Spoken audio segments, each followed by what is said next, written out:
मंगलवार को बजट सत्र के दूसरे दिन भी दोनों सदनों में हंगामा देखने को मिला।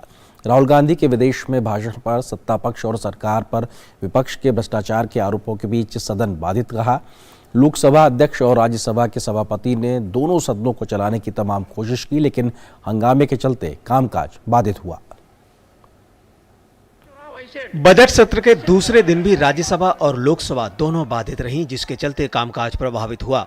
लोकसभा में सदन की कार्यवाही शुरू होते ही राहुल गांधी माफी मांगे के नारे के विरोध में विपक्ष के सांसद हंगामा करने लगे।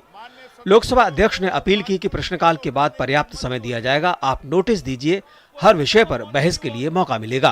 प्रश्नकाल के बाद माननीय सदस्य, प्रश्नकाल महत्वपूर्ण समय होता है। 181 माननीय सदस्यों को महत्वपूर्ण विषय पर उठाने की अनुमति होती है। सदन चले, मेरी ऐसी मंशा है। चर्चा हो, डिबेट हो, आप अपनी अपनी बात रखें। वहीं राज्यसभा में नेता सदन पीयूष गोयल ने कांग्रेस नेता राहुल गांधी द्वारा विदेश में भारत की संसद के अपमान किए जाने को लेकर उनसे माफी की मांग की और समस्त संसद के द्वारा उनके खिलाफ प्रस्ताव पारित करने की भी बात कही। पार्लियामेंट के हम सभी के स्वाभिमान के साथ जुड़ा है। जिस प्रकार से विदेशी धरती में जाके भारत का अपमान किया गया, भारत के सब संस्थानों का अपमान किया गया और विशेषकर पार्लियामेंट का अपमान किया। केंद्रीय सूचना और प्रसारण मंत्री अनुराग सिंह ठाकुर ने राहुल गांधी पर देश के अपमान करने का आरोप लगाया। एक और सदन चल रहा है, लेकिन राहुल गांधी जी जहां दुनिया भर के देशों में जाकर कहते हैं कि उनको बोलने का अवसर नहीं दिया जाता, अगर देश में एवरेज अटेंडेंस देखी जाए तो उससे भी कम इनकी अटेंडेंस है पार्लियामेंट की। राहुल गांधी द्वारा माफी मांगे जाने के मुद्दे पर कांग्रेस के नेता अधीर रंजन चौधरी ने साफ किया कि माफी का सवाल ही नहीं है। क्यों माफी मांगेंगे? राहुल जी क्या किया गुना की माफी मांगना है? माफी तीन लोगों को मांगना चाहिए, कोई परवाह नहीं, हमें जो मर्जी कर ले। बजट सत्र के दूसरे दिन भी गतिरोध रुक नहीं पाया है, लेकिन बजट सत्र के कामकाज के लिहाज से देखें तो अभी तमाम मंत्रालयों के कामकाज पर घंटों चर्चा होनी है। विक्रमजीत सिंह, राजेश राज और विकास सारथी के साथ ऋषि कुमार, डीडी न्यूज, दिल्ली। राहुल गांधी के लंदन में दिए बयान के बाद से घमासान रुकने का नाम नहीं ले रहा है। आज भी भाजपा के सांसदों ने संसद परिसर में राहुल गांधी के खिलाफ प्रदर्शन किया तो भाजपा ने राहुल गांधी की संसदीय गंभीरता पर भी सवाल खड़े किए हैं, उनसे माफी की मांग की है। इस बीच आरएसएस ने भी राहुल गांधी का नाम लिए बिना उनसे भारतीय लोकतंत्र पर प्रहार न करने से बचने की सलाह दी है। कांग्रेस के पूर्व अध्यक्ष राहुल गांधी के लंदन में दिए गए भारतीय लोकतंत्र विरोधी बयान के बाद संसद के दोनों सदनों में हंगामा मचा ही है। सदन के बाहर भी जोरदार सियासत जारी है। तमाम केंद्रीय मंत्री और बीजेपी के वरिष्ठ नेताओं के निशाने पर है राहुल गांधी।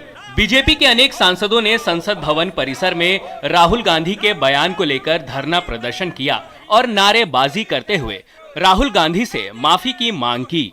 उसके नाम मान रही है और देश ऊंचा जा रहा है, और दूसरी तरफ आप जाकर बोलो कि नहीं भारत में लोकतंत्र चरमरा गया है, भारत में लोकतंत्र नहीं है, हमको बोलने नहीं दिया जाता। आप देखो कितने दिन वो सदन में आते हैं, कितने दिन सदन में बोलते हैं, कितने दिन सदन में बैठते हैं, ये तो आकलन का विषय है।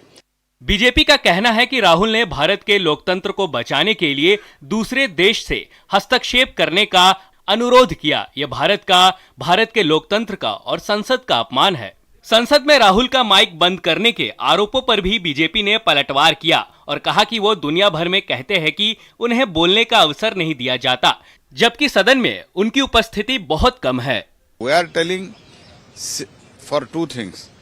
You have said that my mic will be switched off, which is a wrong thing, and it is a aspersion, throwing aspersion on speaker. Second thing, and he has invited the US and other countries to intervene in India's matter. These are the two grave concerns. That's why we are demanding and we will continue to demand the apology from Mr. Rahul Gandhi. जहां दुनिया भर के देशों में जाकर कहते हैं कि उनको बोलने का अवसर नहीं दिया जाता, अगर देश में एवरेज अटेंडेंस देखी जाए तो उससे भी कम इनकी अटेंडेंस है पार्लियामेंट की। ये जो घटना है, ये घटना देश को अपमानित करने वाला है, देश के खिलाफ साजिश है।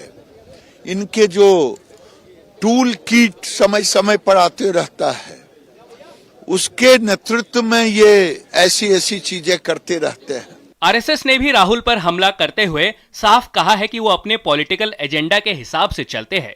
संघ के मुताबिक राहुल गांधी को राजनेता होने के नाते ज्यादा जिम्मेदार होने की जरूरत है।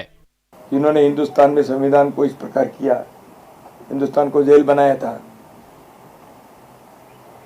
उन्होंने आज तक उसके लिए माफी नहीं मांगी। उनको लोकतंत्र के बारे में कहने के नैतिक अधिकार है क्या, देश पूछना चाहिए।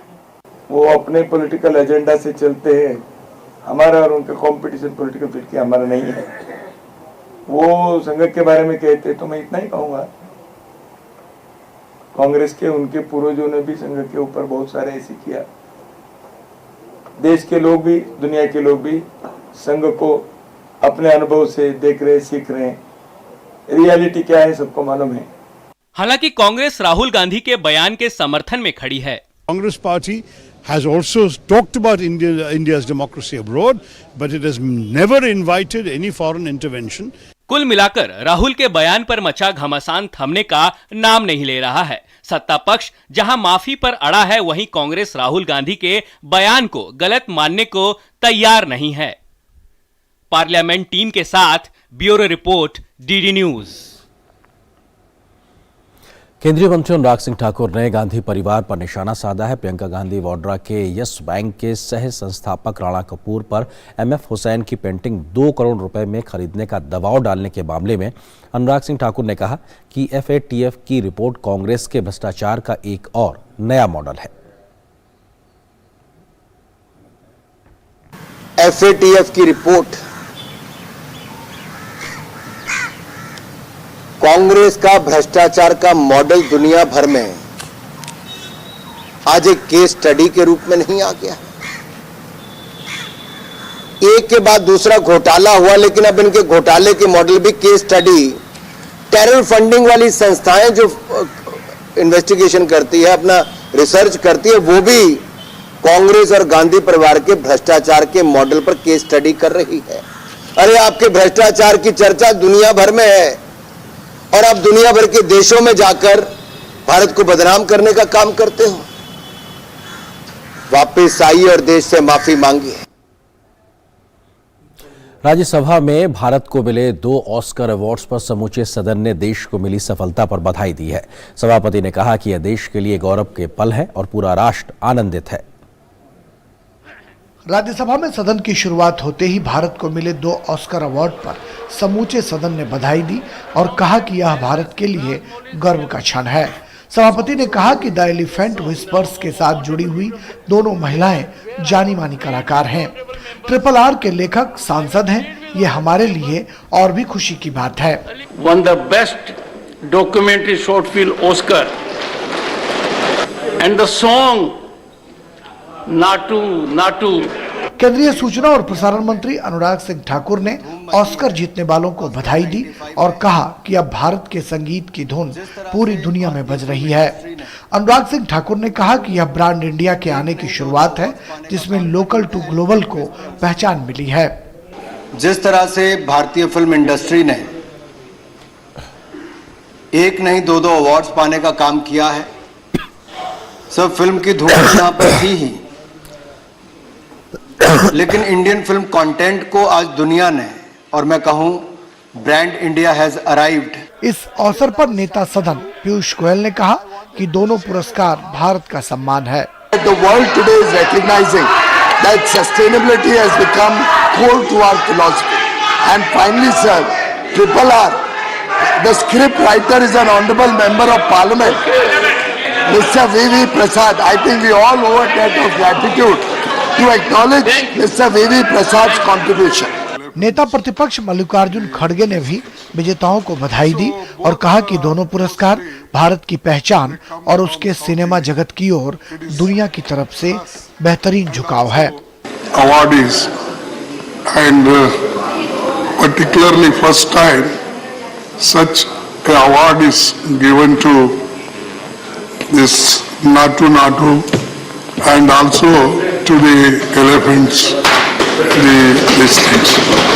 ऑस्कर में मिले दोनों पुरस्कारों पर सदन में मौजूद तमाम दलों के सांसदों ने विजेताओं को बधाई दी और कई तरह के सुझाव भी दिए। विक्रमजीत सिंह, ऋषि कुमार और विकास सारथी के साथ राजेश राज, डीडी न्यूज, दिल्ली।